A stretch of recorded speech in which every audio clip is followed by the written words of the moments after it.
Alors, c'est pas de la sorcellerie comme ça, Ouais. même si j'utilise des baguettes, le tarot, tout ça. Mais C'est pas ma sorcière bien-aimée, hein. On remonte encore plus loin dans le temps, c'est pas encore ça. c'est pas tout à fait ma C'est bien sorcière que tu aies fait bien-aimée ça non avec plus. le geste du Oui, nez. j'adore. Parce que avant, dans une autre vie, quand je m'occupais de jeunes en difficulté, ils venaient me demander des choses et puis des fois, je leur disais « Essaye avec ton nez comme ça. » Voilà. Ils me disaient « Oh !» Et oui, mais c'est une manière de dire essaye avec toi d'abord, Ouais. dedans. Voilà. Il est où, le fil ? Rassure les gens, tu n'es pas Tabata, tu n'es pas la fille. Pas du tout. Non, hein, tu n'es pas la réincarnation, il n'y a pas de souci. Enfin, pour ceux qui me connaissent, ils feront leur... Non, alors, femme sacrée et jolie sorcière... Aucun rapport ni avec Boutelard, ça on a bien compris. Mais du coup, est-ce qu'on est toujours dans... Là, qu'on soit bien d'accord, c'est spécifiquement pour les femmes. Oui, Interdit là, c'est aux pour hommes les pour le femmes. moment. Ok. Hein, pour les hommes, il y a Ludovic Merlin pour ça. Hein. Voilà. Qu'on conseillera, il y a aussi le masculin sacré de ce côté-là, donc personne n'est lésé. Pourquoi tu as ressenti ce besoin de mettre en place cette formation? Est-ce que tu penses que la femme oublie son côté sacré? Je pense que je sais que les transmissions ont été difficiles ces derniers siècles, en fait, hein, de mère en fille. Voilà, donc il y a des choses qui ont été coupées, que les femmes ont évolué dans leur manière d'être, dans leur liberté aussi, mais que le lien à son principe, à sa polarité féminine, s'est un peu perdu, dilué, et que pour moi, il est temps de le retrouver pour l'équilibre des femmes entre elles et pour le lien aussi avec les hommes. Donc, c'est important de pouvoir le nourrir, et avant de le nourrir, il faut pouvoir le rencontrer, savoir ce que c'est. Puisqu'on n'en a plus... on n'en a plus l'essence, puisqu'on ne met plus l'accent dessus dans le quotidien, dans la transmission mère-fille, alors il nous faut le retrouver. Et alors on peut le retrouver comment? On peut le retrouver en étant ensemble.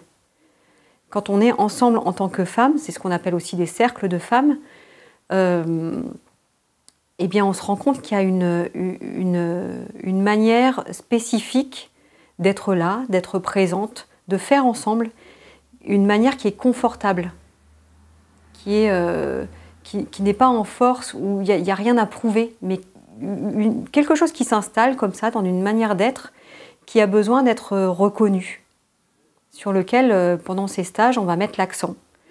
Il y a une écoute aussi de soi que la femme peut avoir perdue dans le fait de devenir mère, d'être dans des obligations sociales, professionnelles. Donc tu penses que la femme, en règle générale, et particulièrement dans ce siècle qu'on vit, hein, tu mettais l'accent, c'est vrai, sont devenues des workwomen, elles s'oublient. Elles n'ont plus le temps de s'écouter. Oui. Et c'est là où, pour pouvoir avancer, pour pouvoir cheminer, c'est comme si elles étaient coupées de leur essence.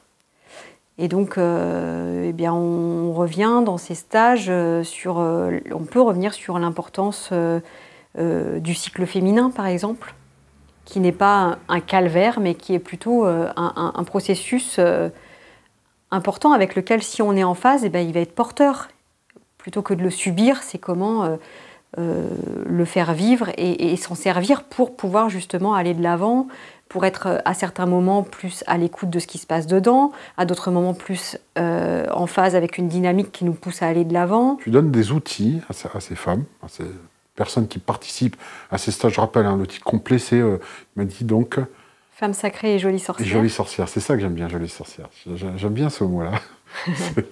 Parce que c'est vrai qu'une sorcière, c'est pas forcément le nez crochu, comme tu l'as dit tout à l'heure. Hein. D'abord, sur le terme femme sacrée et jolie sorcière, une femme sacrée, oui, le féminin, c'est sacré. Parce que beaucoup de femmes ont mis des pantalons et sont parties aussi dans une forme de lutte. Et je crois qu'il y a quelque chose où il est important de revenir sur qu'est-ce que c'est que ce féminin qui crée, qui est en capacité de créer la vie.